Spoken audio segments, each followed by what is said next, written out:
Before we begin the story, leave a comment telling us where you're watching from. Enjoy the story. The rain hammers against the floor-to-ceiling windows of the law office, each drop a reminder that Lily Foster's life is falling apart one piece at a time.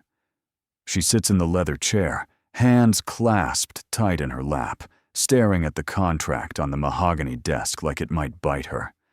The words blur together. Legal jargon she barely understands, but 3 phrases stand out in bold letters. 1-year marriage contract. Financial compensation upon completion. No romantic involvement permitted. Her lawyer, a kind woman named Patricia, leans forward with concern etched across her face. Are you sure about this, Lily? Once you sign, you're bound to these terms. Lily swallows hard, her throat dry. She thinks about her mother in the hospital, about the medical bill stacking up like a prison wall she can't climb, about the eviction notice taped to their apartment door, about the 3 jobs she's working that still aren't enough. Do I have a choice? She asks quietly. Patricia's silence is answer enough. The door opens without warning, and the temperature in the room seems to drop 10 degrees. Alexander Kane walks in, and Lily's breath catches despite herself. She's seen him twice before, both times briefly, but his presence is the kind that imprints itself on your memory. Tall, broad-shouldered, wearing a charcoal suit that probably costs more than her annual rent. His dark hair is perfectly styled, his jaw sharp enough to cut glass, and his eyes, slate gray and cold as winter, sweep over her with the interest one might give a piece of furniture. Miss Foster, he says, his voice deep and clipped. His accent hints at old money and elite boarding schools. Mr. Kane, Lily replies, forcing herself to meet his gaze. She won't give him the satisfaction of looking away first. He takes the seat across from her, moving with the controlled grace of someone who's never had to ask for anything twice. Patricia slides the contract toward him, and he scans it quickly, his expression unreadable. Everything is in order, Patricia confirms. The terms are clear. 1 year of marriage. Miss Foster will live in your residence, attend necessary social functions, and maintain the appearance of a legitimate relationship. In exchange, she receives the agreed-upon sum at the end of the contract period. And the most important clause, Alexander adds, his eyes locking onto Lily's. No emotional attachment. This is a business arrangement, nothing more. Lily's jaw tightens. She wants to tell him she wouldn't dream of falling for someone so obviously made of ice and arrogance. Instead, she says simply, I understand. Do you? Alexander leans back, studying her with an intensity that makes her skin prickle. Because I need to be very clear, Miss Foster.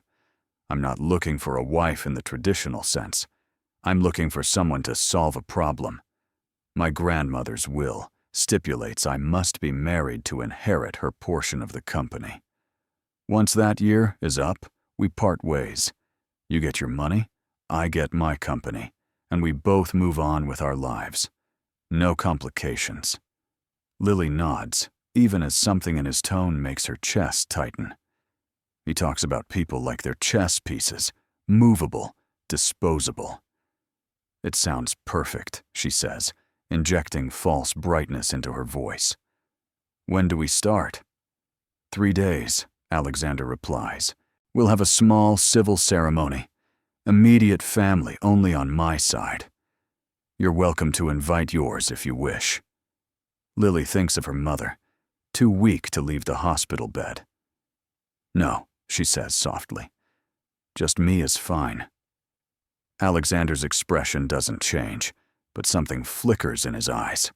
Brief, unreadable. Then it's settled. He produces a pen from his jacket, signs the contract with bold, decisive strokes, and slides it across to her. Your turn, Miss Foster. The pen feels heavy in Lily's hand. She stares at the signature line, at the place where her name will bind her to a year of pretending, of living with a stranger. of being close to someone while being required to feel nothing. It's absurd. It's desperate. It's the only option she has. She signs. The ink dries quickly, sealing her fate. Patricia collects the documents, murmuring something about filing them with the court. Alexander stands, buttoning his jacket. "I'll have my assistant send you the details. The ceremony is at 2 in the afternoon. Don't be late." He walks out without another word, leaving Lily sitting in the sudden quiet. She exhales slowly, her hands shaking now that he's gone. "What have I just done?" she whispers. Patricia places a gentle hand on her shoulder. "What you had to do, dear. Just remember, it's only a year." "Only a year," Lily repeats, but sitting there in the empty office, listening to the rain, she can't shake the feeling that she's just made a deal with the devil. 3 days later, Lily stands in front of a mirror in a small room at City Hall, adjusting the simple white dress she bought from a department store clearance rack. It's nothing like the wedding dress she imagined as a little girl, all lace and dreams and forever. This dress is practical, unremarkable, perfect for a marriage that means nothing. Sophie, her best friend, and the only person she'd told about this insanity, fusses with Lily's hair. "Are you really going through with this? There's still time to run." "And go where?" Lily asks. "Back to my studio apartment that I can't afford? Back to watching my mom die because I can't pay for treatment?" Sophie's face crumples. "I know. I just hate that it's come to this." "Me too," Lily admits. "But it's only a year. I can survive anything for a year." "Can you survive him?" Sophie asks pointedly. "That man looks like he'd freeze hell over just for fun." Lily laughs despite herself. "I'm not planning to get close enough to find out. Remember the contract?" "No feelings," Sophie snorts. "Good luck with that. You always did fall for the emotionally unavailable ones." "Not this time," Lily says firmly.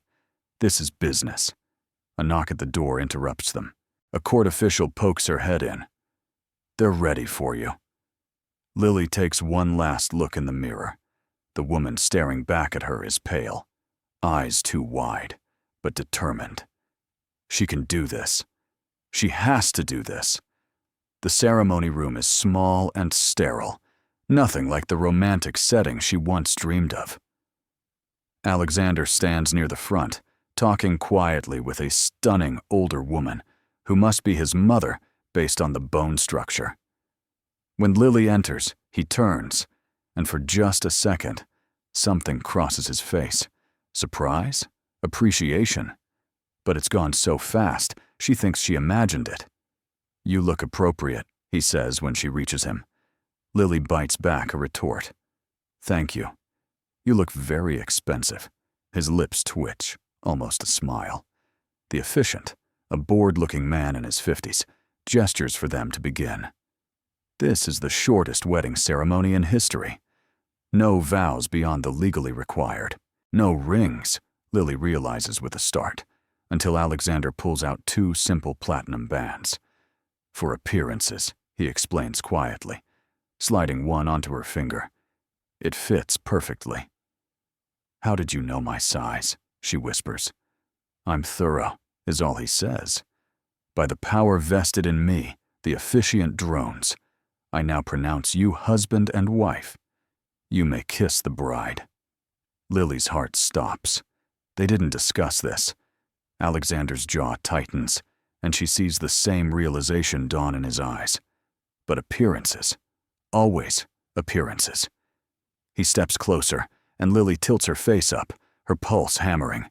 His hand cups her cheek, surprisingly gentle, and then his lips brush hers. It's brief, chaste, completely impersonal.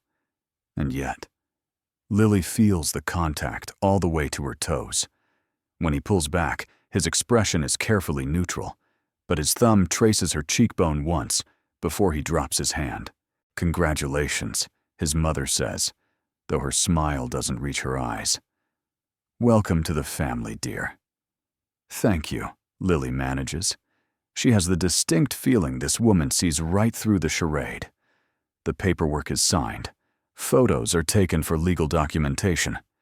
And just like that, Lily Foster becomes Lily Kane, Mrs. Alexander Kane, a wife in name only. As they leave City Hall, Alexander's hand rests on the small of her back, a gesture that probably looks affectionate to outsiders. To Lily, it feels like a brand, a reminder of the cage she's just walked into, even if the bars are made of platinum and promises. Alexander's penthouse is everything Lily expected, and nothing she was prepared for. The car ride had been silent, tension thick between them, and when they pulled up to the building in the heart of the city, Lily's stomach had twisted. She doesn't belong here, not in this world of doormen and marble lobbies and elevators that probably cost more than her childhood home. The penthouse itself is enormous. Floor-to-ceiling windows offer a view of the city that takes her breath away.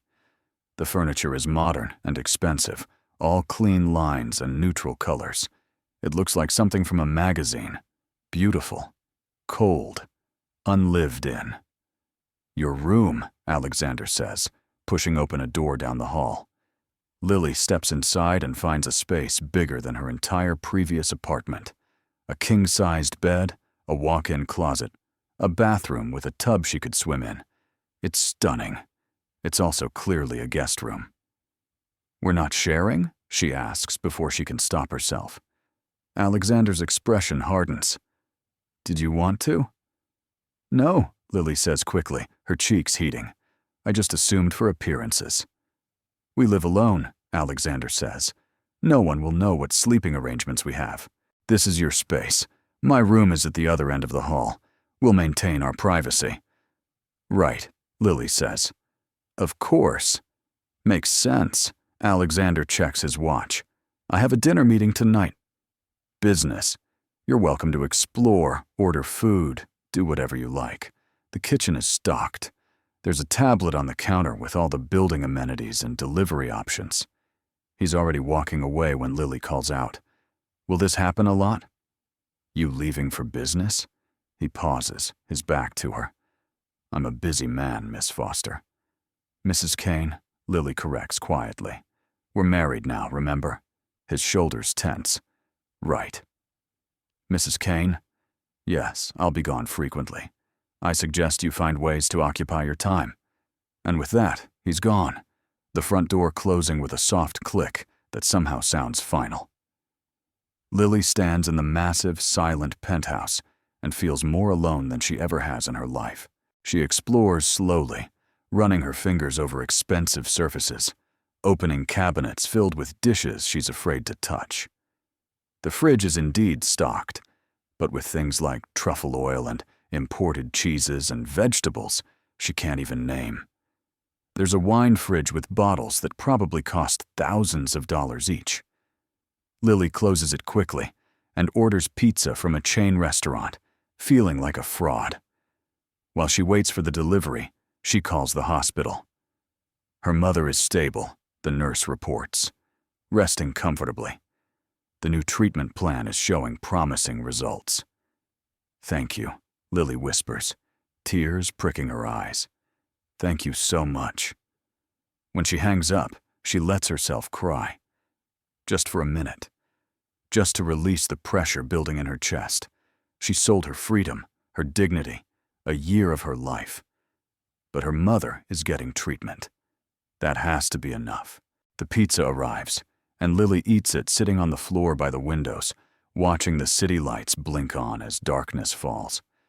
She wonders where Alexander is right now, who he's meeting, if he ever thinks about the fact that he now has a wife waiting at home. Probably not. This is just business to him. She finishes 2 slices and saves the rest, years of poverty making it impossible to waste food even now. Then she showers in the ridiculous bathroom, puts on her own worn pajamas because she doesn't know where Alexander keeps his things and isn't about to go searching, and climbs into the massive bed. It's the most comfortable thing she's ever slept on. She hates it. She lies awake for hours, staring at the ceiling, listening for the sound of Alexander coming home. He doesn't. At least, not before she finally falls into restless sleep. When Lily wakes, sunlight streams through the windows she forgot to cover. She stumbles out of bed, disoriented, and follows the smell of coffee to the kitchen. Alexander sits at the breakfast bar, immaculate in a navy suit, reading something on his tablet. "Morning," Lily says, her voice rough with sleep. He glances up briefly. "Good morning. There's coffee in the pot. Help yourself."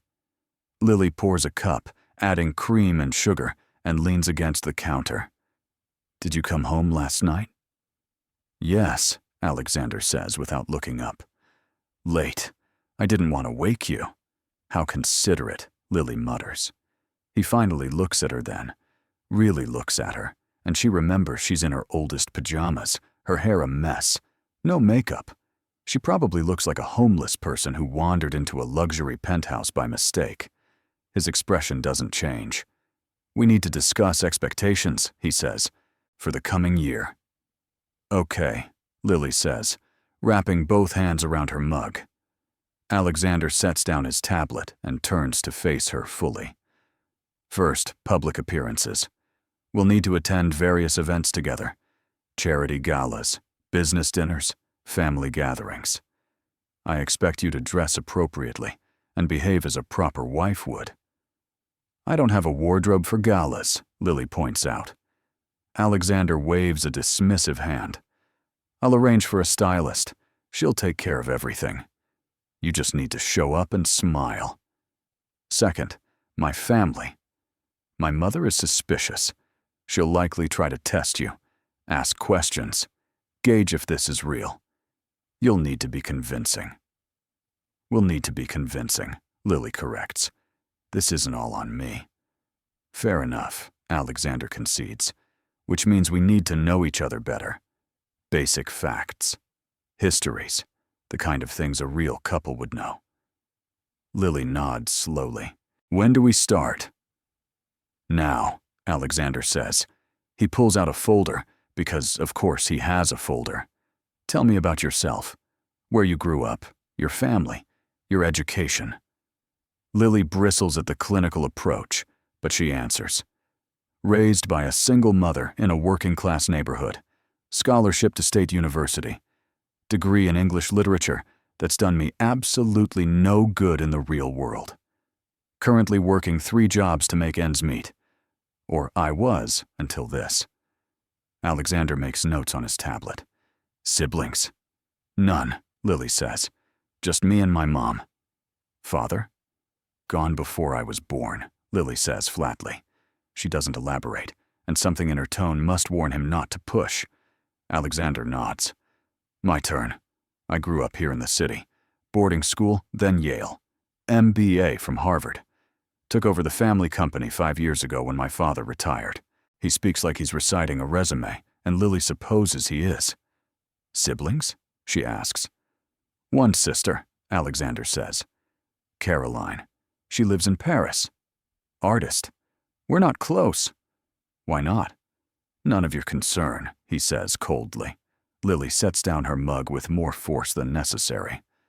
"If I'm supposed to be convincing as your wife, maybe I should know why you're estranged from your sister." "We're not estranged," Alexander says. "We simply have different priorities. She chose art over family responsibility. I chose to honor my obligations." "Sounds lonely," Lily observes. His jaw tightens. "I don't need your psychoanalysis, Mrs. Kane. I need you to memorize facts so we can sell this to the people who matter." "Fine," Lily says. "What's your favorite color?" "What?" "It's a simple question," Lily says. "If we're married, I should know your favorite color." "Gray," Alexander says after a pause. "Of course it is," Lily mutters. "Mine's yellow. Like sunshine. Warmth. Things that are the opposite of you." Alexander's eyes flash. "Careful, Mrs. Kane. I'm paying you quite well to tolerate me for a year. You could at least pretend to be civil." "You're right," Lily says, suddenly exhausted. "I'm sorry. This is all just very strange. Alexander's expression softened slightly. I know. But we made an agreement. Let's try to make this work, for both our sakes. Lily nods. They spend the next hour going over details, allergies, food preferences, work schedules. It's the most businesslike conversation about marriage Lily's ever imagined. When Alexander finally leaves for his office, Lily feels wrung out. She cleans up the kitchen, wanders the penthouse again, and realizes with sinking dread that she has nothing to do. She's Mrs. Alexander Kane now, and she has absolutely no idea who that person is supposed to be.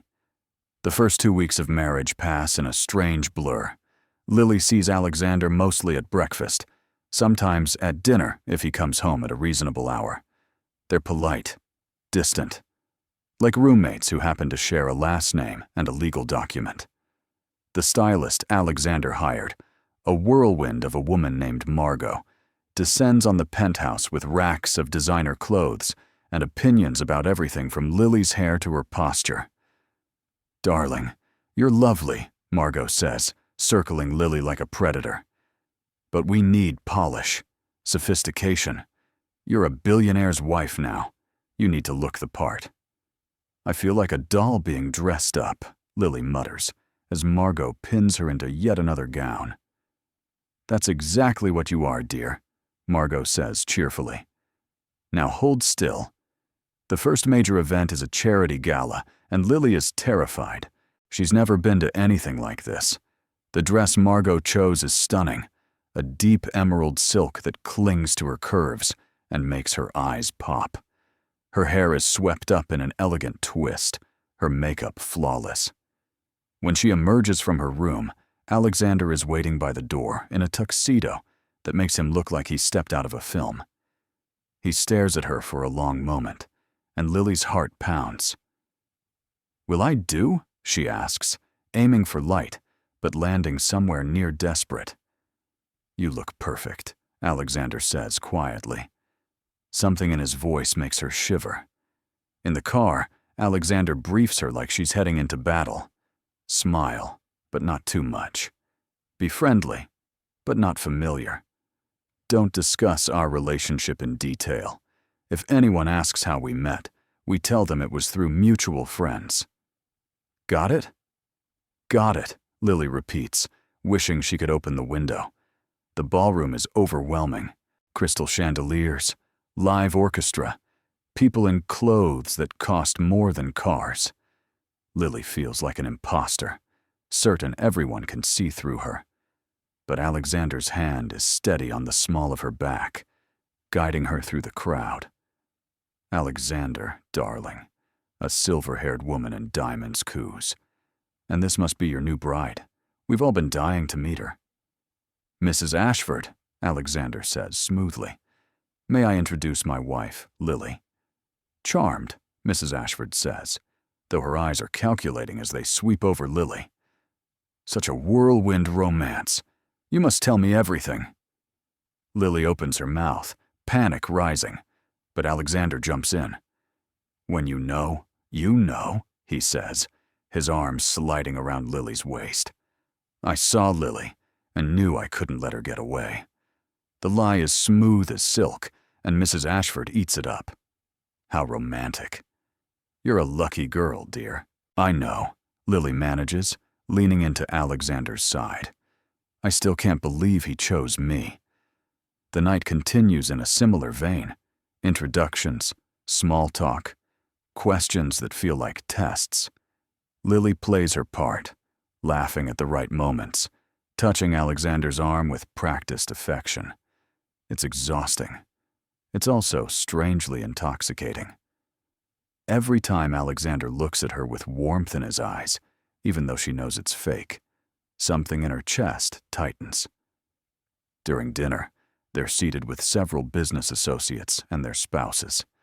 The conversation turns to investments and market trends, topics Lily knows nothing about. She stays quiet, sipping her wine, feeling increasingly out of place.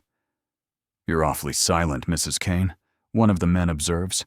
Don't you have opinions on your husband's business dealings? I leave the business to Alexander, Lily says carefully. I have my own interests. Such as, the man presses.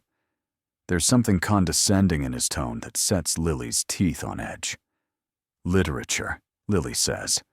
I'm particularly interested in modern feminist narratives and their intersection with economic theory.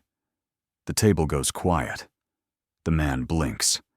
I didn't realize. Most people don't, Lily says sweetly. They hear English degree and assume I just read romance novels. Though there's nothing wrong with romance novels. They're a multi-billion-dollar industry largely driven by women, which is fascinating from an economic standpoint.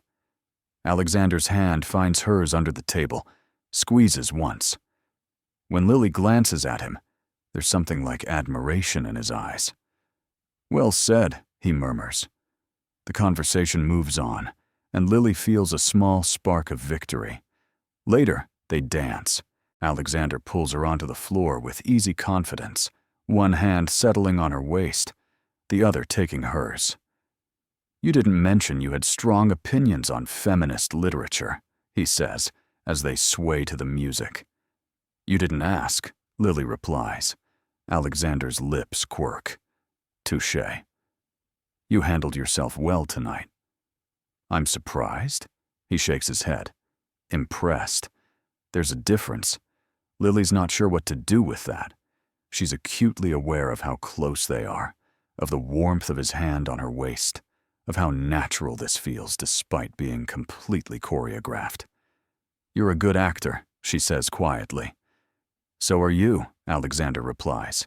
His gray eyes hold hers, and for a moment, the ballroom fades away.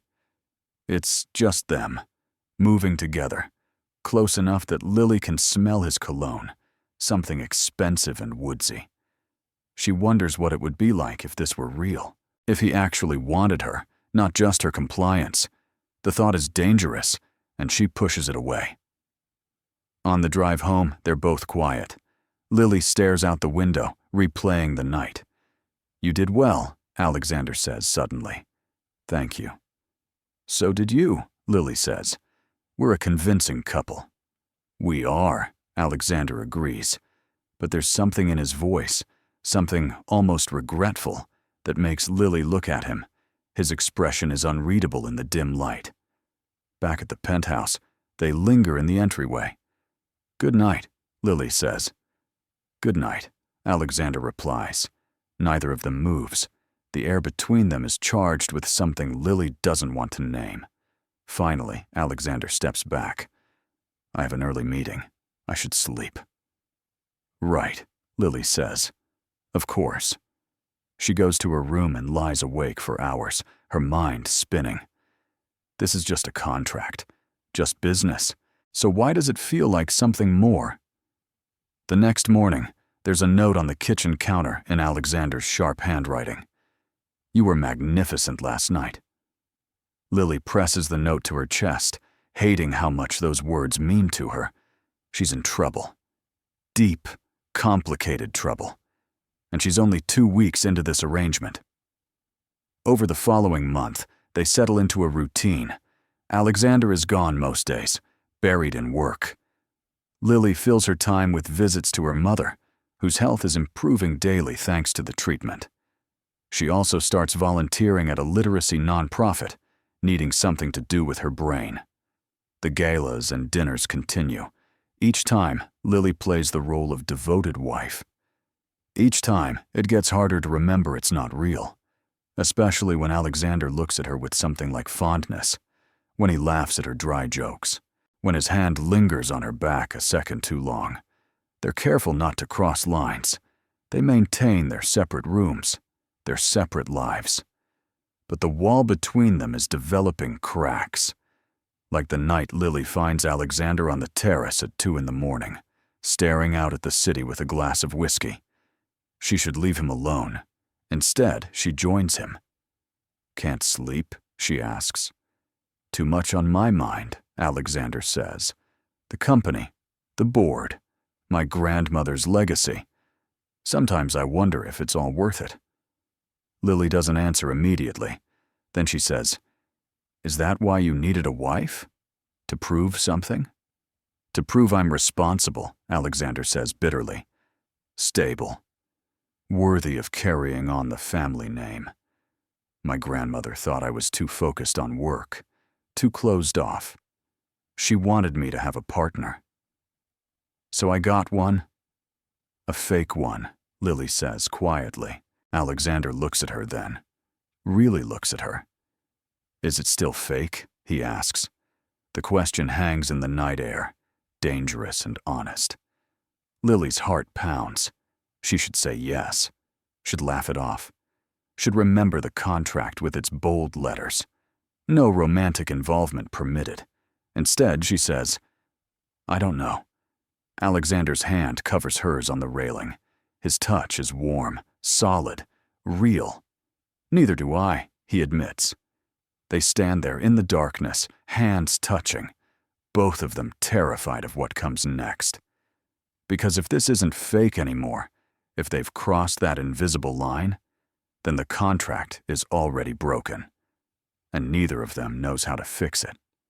The morning after their late-night conversation, Alexander is gone before Lily wakes. She finds another note. Had to fly to Singapore. Back in 3 days. The penthouse feels emptier than usual. Lily tells herself she's not disappointed, that she doesn't miss his presence at breakfast. She's lying.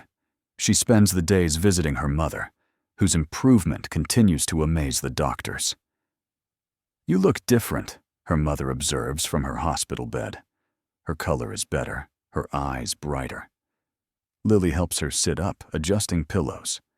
Different how? Happy, her mother says, but also confused. What's going on, sweetheart? Lily hasn't told her mother about the contract, only that she married someone who could help with the medical bills. It's complicated, Lily admits. I'm married to someone I barely know, someone who's paying me to be his wife, and I think I'm starting to have real feelings for him. Her mother takes her hand, squeezing gently. Does he feel the same? I don't know, Lily whispers. Sometimes I think yes, the way he looks at me, the things he says, but then he pulls away, reminds me this is temporary. I don't know what to believe. Maybe you should ask him, her mother suggests. Communication tends to work better than guessing. Lily laughs weakly. When did you get so wise? I've always been wise, her mother says with a smile. You just never listened.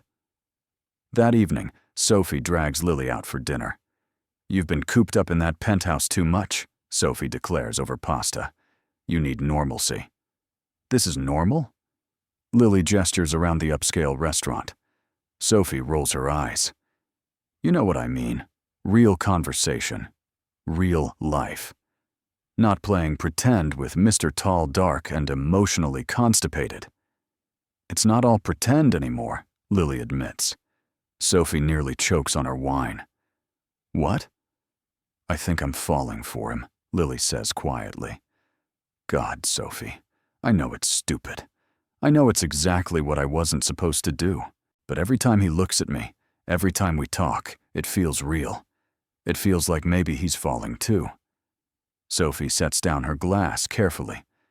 Honey, I need to ask you something hard. What if he's not?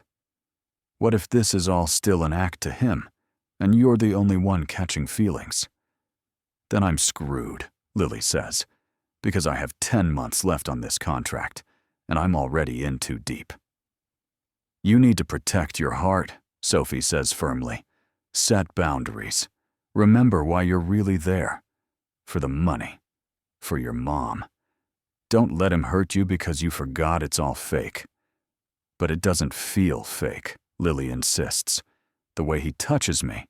The things he says when no one's around.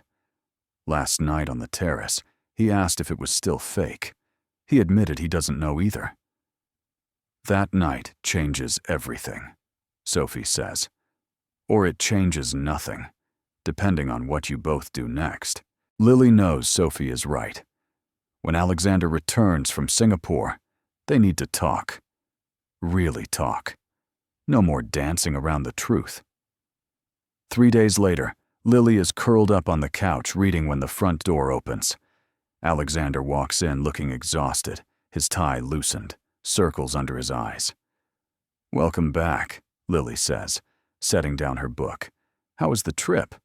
"Productive," Alexander says. He drops his briefcase and sits heavily on the opposite end of the couch. "And exhausting. I barely slept." "Did you eat?" Lily asks. Alexander shakes his head. Lily stands. "I'll make you something." "You don't have to," Alexander starts, but she's already heading to the kitchen. 20 minutes later, she returns with scrambled eggs, toast, and coffee. It's simple, but it's what she knows how to make. Alexander stares at the plate like it's a foreign object. "When was the last time someone cooked for you?" Lily asks softly. "I don't remember," Alexander admits. He takes a bite, and something in his expression softens. "This is good." "Thank you." They eat in comfortable silence, and Lily realizes this is the most domestic moment they've shared. When Alexander finishes, he leans back, studying her. "I missed this," he says. "Missed what?" "Being here. With you." The confession makes Lily's heart skip. "I missed you too," she admits. Alexander's eyes darken. "Lily, we need to talk about what's happening between us." "I know," Lily says. She's been dreading this conversation and desperate for it in equal measure. "Before we do," Alexander says, "there's something you need to know. The reason I needed this arrangement, it's not just about my grandmother's will." Lily sits up straighter. "What do you mean?" 5 years ago, I was engaged," Alexander says. "Really engaged. Her name was Victoria. Society darling, perfect pedigree, everything my family wanted. We were 2 weeks from the wedding when I found out she'd been cheating on me for months with one of my business rivals." Lily's chest tightens. "Alexander, I'm so sorry." "The worst part wasn't the betrayal," Alexander continues. "It was realizing she never loved me. She loved my money, my status, what I could give her. But me, the actual person, I was just a means to an end. After that, I decided I was done with real relationships. If marriage was just a transaction, I'd make it an honest one. Hence the contract." "So you've been protecting yourself," Lily says quietly. "Can you blame me?" Alexander asks. "But then you came along, and everything I thought I knew stopped making sense." Lily's breath catches. "What are you saying?" "I'm saying the contract was supposed to keep this simple," Alexander says. "No feelings, no complications. But I broke that rule weeks ago.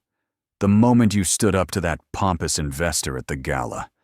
The night you made me eggs at 2 in the morning when I came home stressed. The way you read with your feet tucked under you.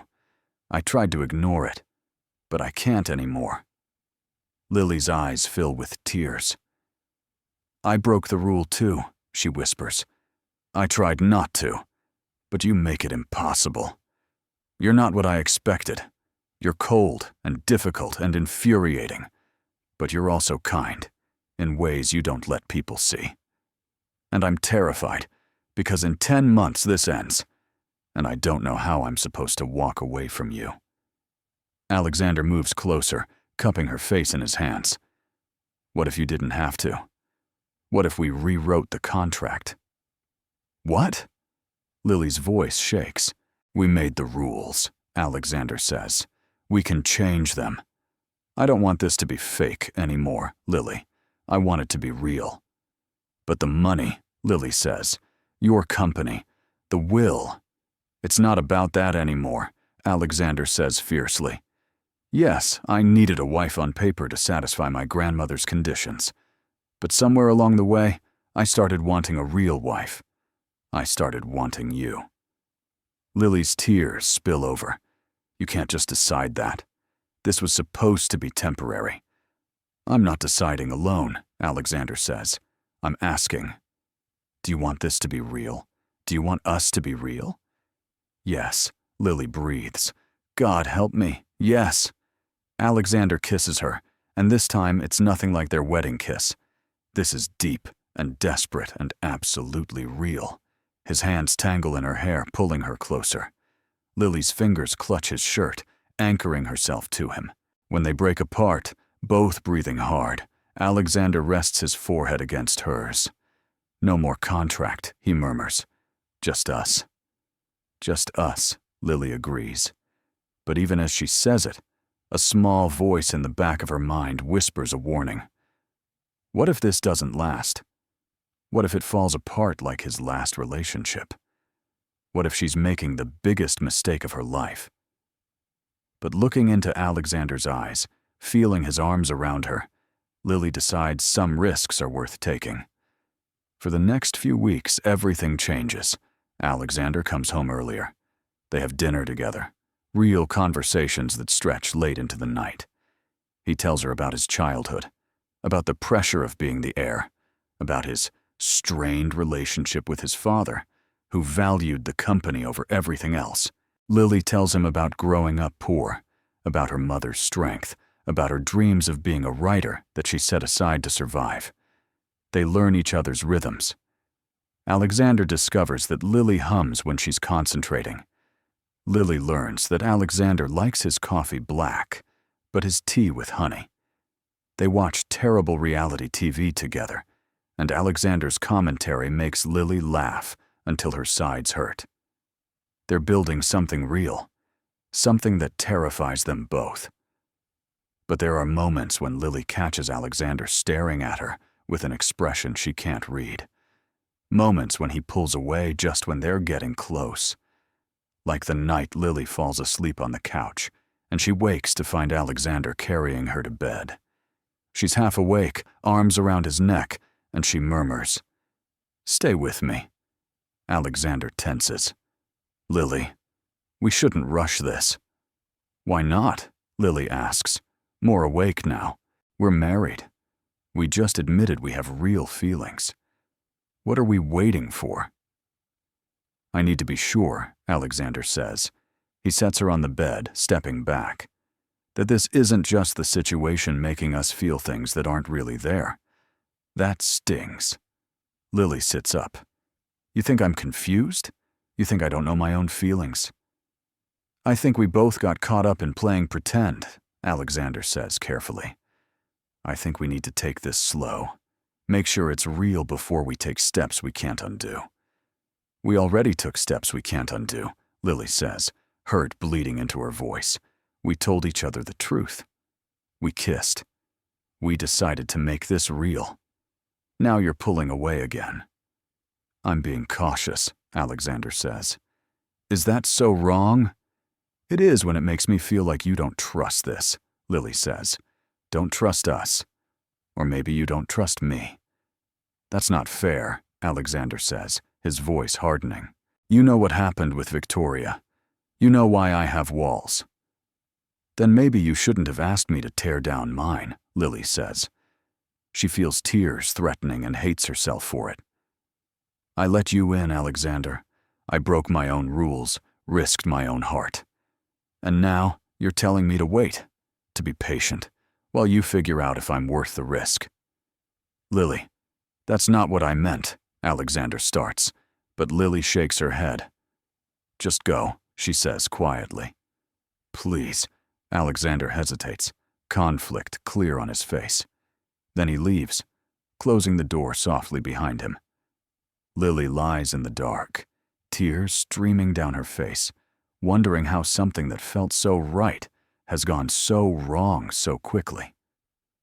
The next morning is awkward. They avoid each other's eyes over breakfast.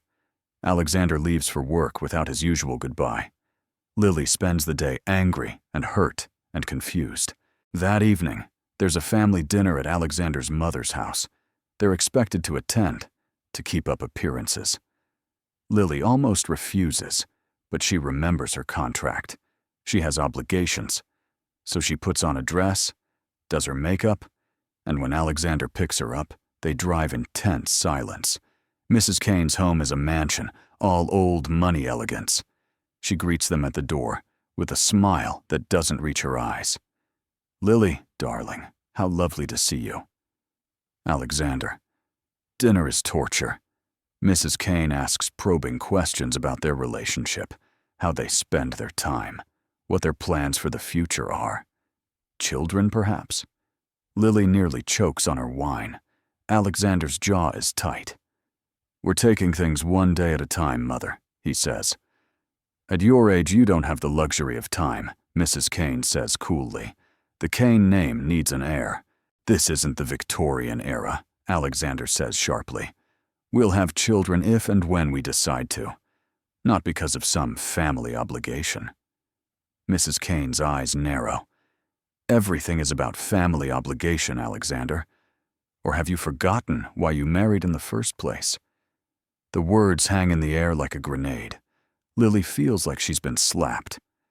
Alexander's face goes pale. Mother, that's enough. Is it though? Mrs. Kane continues. Did you really think I wouldn't figure it out?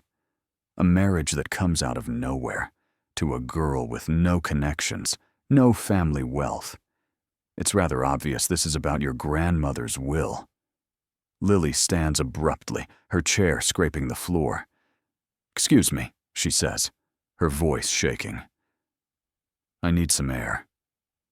She walks out before anyone can stop her, finding her way to a terrace overlooking the garden. The cold air hits her face, but it doesn't stop the tears. She's so stupid. So incredibly stupid. Of course Mrs. Kane knows. Of course everyone probably knows. She and Alexander thought they were being so clever, but they've been transparent from the start. She hears footsteps behind her. I'm sorry, Alexander says quietly. She had no right to say that. She's right, though, Lily says, not turning around. This marriage is a lie. Maybe not entirely anymore, Alexander says. He moves to stand beside her. What we've been building, that's real. Is it? Lily asks. Or is that just what we tell ourselves to make the lying easier? I meant what I said, Alexander insists, about wanting this to be real. But your mother's right. We rushed into something we didn't think through. We tried to turn a business arrangement into a real relationship, and maybe that was naive. So what are you saying? Lily asks, finally looking at him. That we should go back to just being fake? I'm saying maybe we need to be honest about what this is, Alexander says. We have 10 months left on our contract. After that, we can decide if there's something worth pursuing, or we can part ways as planned. Lily feels like he's just driven a knife into her chest. You want to wait 10 more months to decide if I'm worth it? She asks, her voice breaking. That's not what I said, Alexander protests. It's exactly what you said, Lily says. Last night you wanted to take it slow. Tonight you want to put us on hold until the contract ends. I'm trying to be smart, Alexander says, to protect both of us. By pushing me away, Lily says, by making me feel like I'm not enough, like I'll never be enough. Lily, please. Alexander reaches for her, but she steps back. Don't, she says. I can't do this right now. I need to go. Where? Alexander asks, confused. It's late. Away from here, Lily says. Away from you. She walks past him, heading for the door. Alexander follows. Lily, be reasonable. We're in the middle of nowhere. How are you going to get home? I'll call a car, Lily says.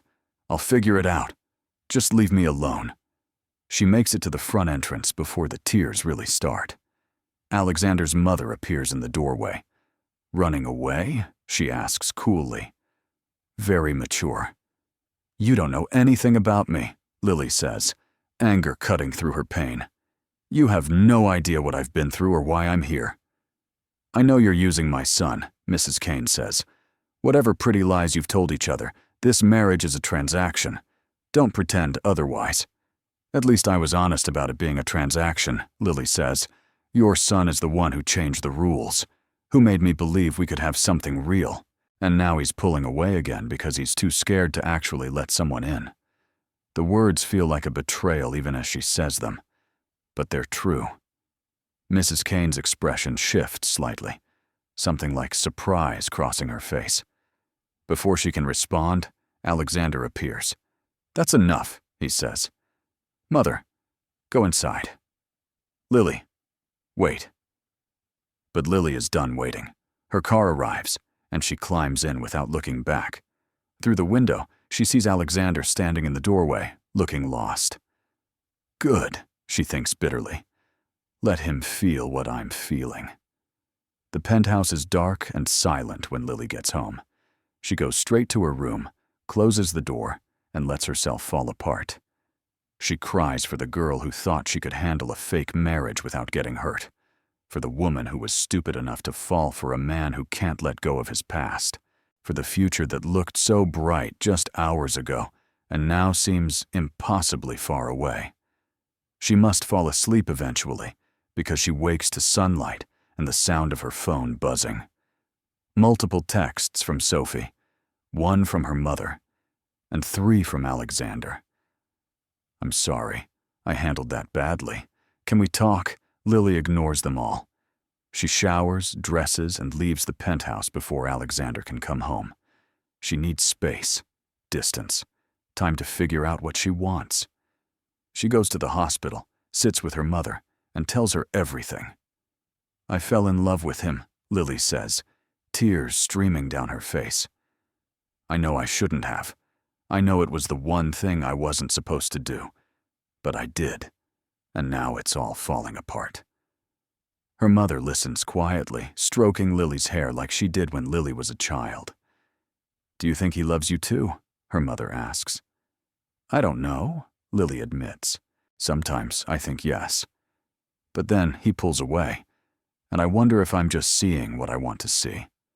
"Love is scary," her mother says, "especially for people who've been hurt before. It sounds like Alexander has walls for a reason.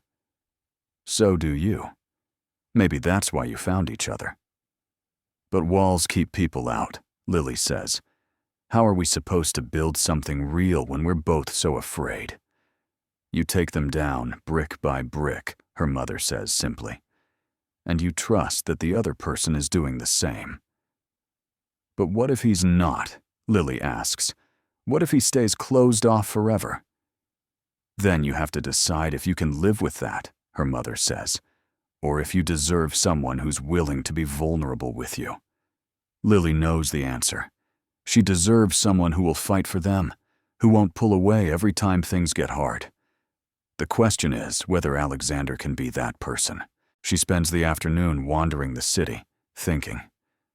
By evening, she's exhausted and decides to go back to the penthouse. When she opens the door, Alexander is there. He's sitting on the couch, still in his suit from work, his head in his hands. He looks up when she enters, and the rawness in his expression stops her in her tracks.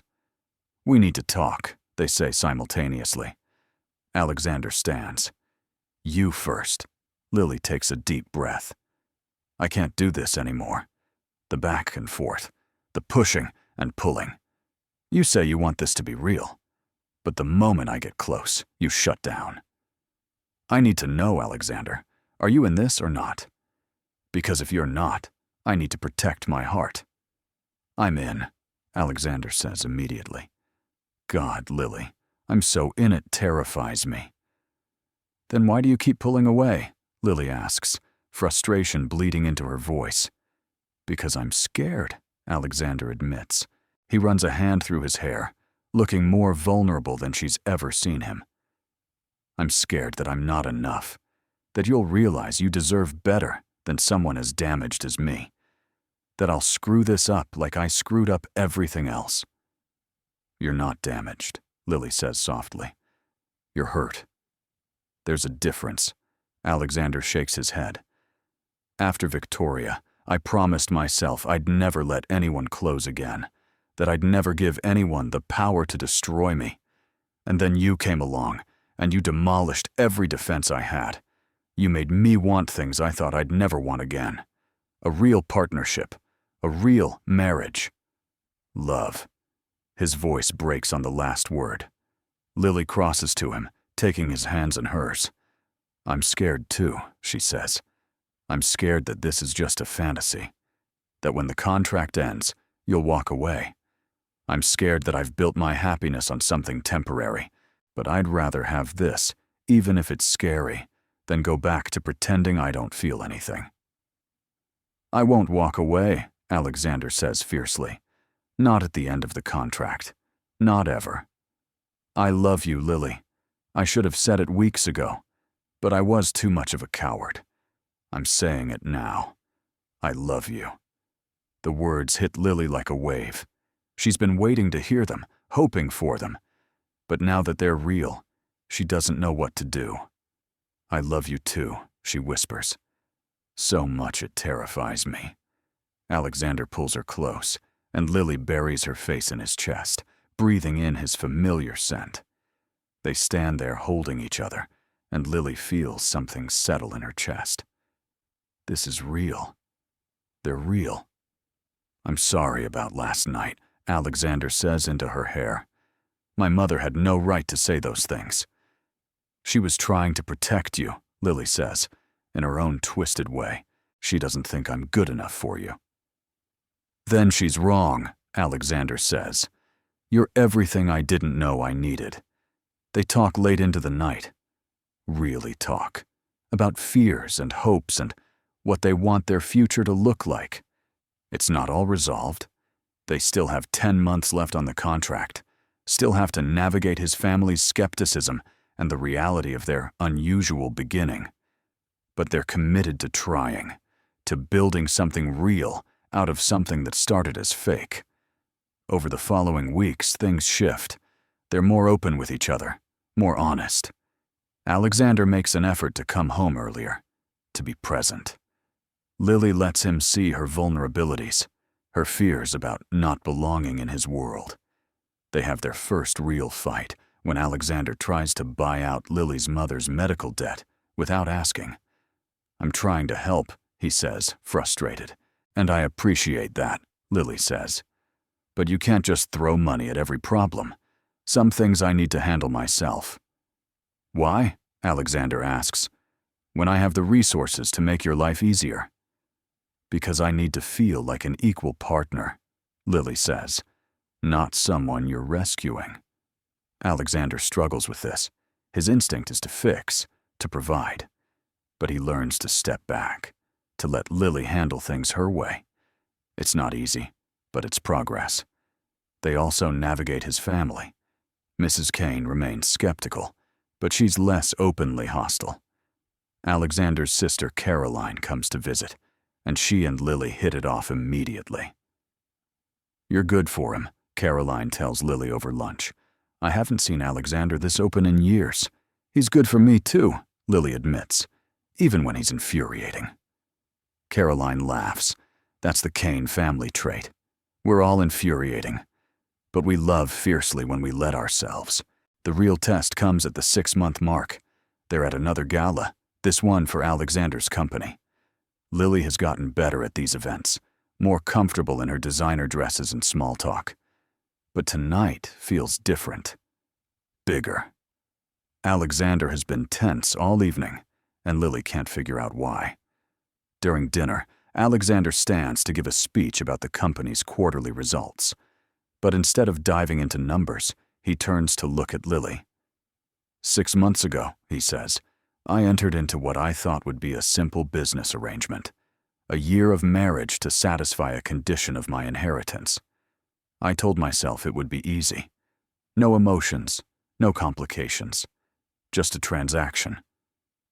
Lily's heart starts to pound. Where is he going with this? "But I was wrong," Alexander continues, "because the woman I married, the woman who was supposed to be just a convenient solution, became the most important person in my life. She challenged me, pushed me to be better, made me believe in love again when I thought that was impossible." He walks over to where Lily sits, kneeling beside her chair. The entire ballroom is silent, watching. "Lily Foster Kane," Alexander says, his eyes locked on hers. "I know we did this backward. I know we signed papers before we knew each other's hearts. But I want to do this right." He pulls out a ring, Not the simple band he gave her at City Hall, but a stunning diamond that catches the light. Will you marry me? Not for a contract, not for money or inheritance or obligation, but because I love you and I want to spend the rest of my life proving it. Lily's eyes fill with tears. Yes, she breathes. Yes, 1,000 times. Yes. Alexander slides the ring onto her finger, and the ballroom erupts in applause. He stands, pulling her into his arms and kissing her, like they're the only two people in the world. When they break apart, Lily is crying and laughing simultaneously. "You're insane," she tells him. "We're already married." "I know," Alexander says, grinning. "But now everyone knows it's real. Now there's no doubt." The months following Alexander's very public proposal are a whirlwind. They plan a real wedding, small and intimate, just family and close friends. Lily's mother is well enough to attend, and watching her walk Lily down the aisle, Alexander feels his throat tighten with emotion. This is what family looks like.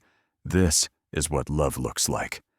They honeymoon in Italy, 2 weeks of no work, no obligations, just them.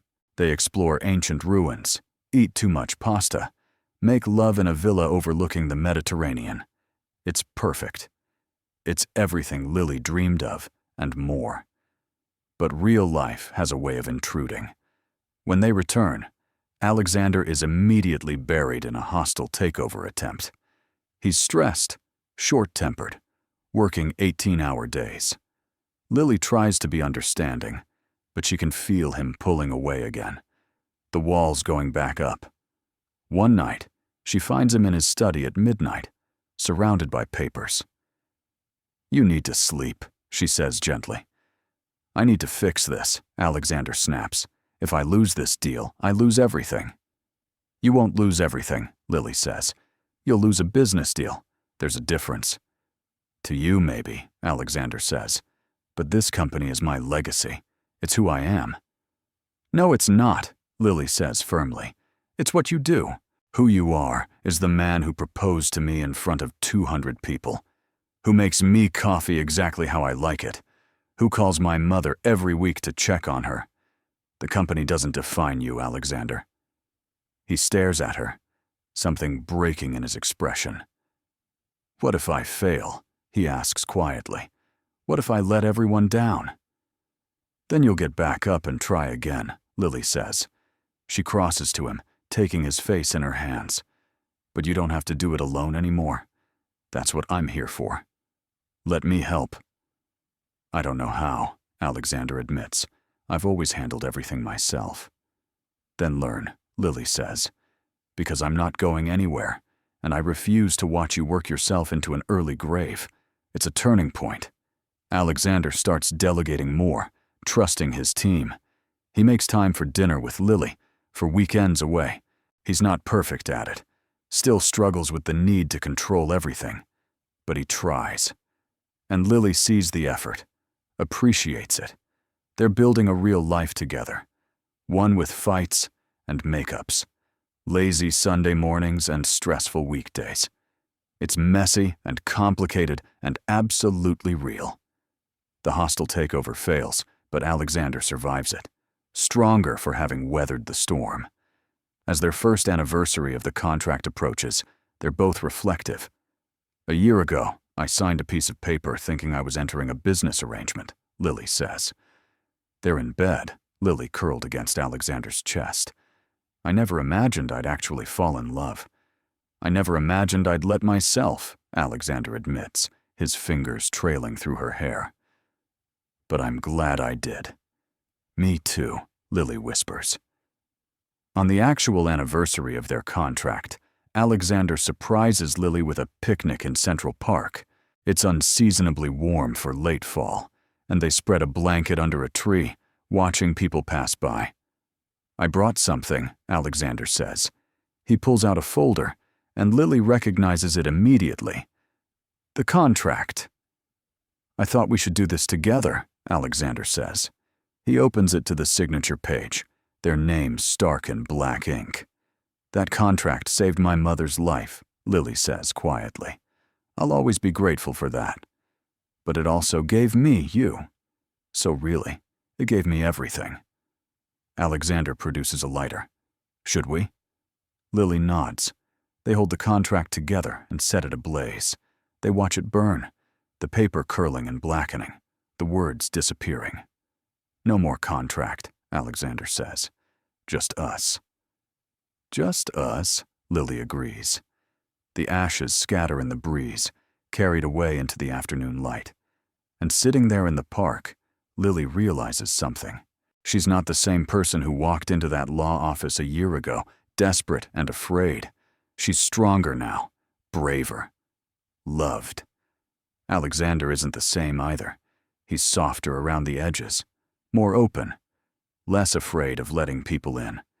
They saved each other in ways neither of them expected. A few months later, Lily finds out she's pregnant. She takes 3 tests, unable to believe it. When she tells Alexander, he stares at her in stunned silence. "Say something," Lily says nervously. "We're having a baby," Alexander finally says. His face breaks into the biggest smile she's ever seen. "We're having a baby." He picks her up and spins her around, both of them laughing and crying at once. The pregnancy is hard. Lily is sick, constantly, exhausted, emotional. Alexander is terrified but tries to hide it. He reads every book on parenting, baby-proofs the penthouse months too early, drives Lily crazy with his overprotectiveness. But he's also tender, in ways that make her heart ache.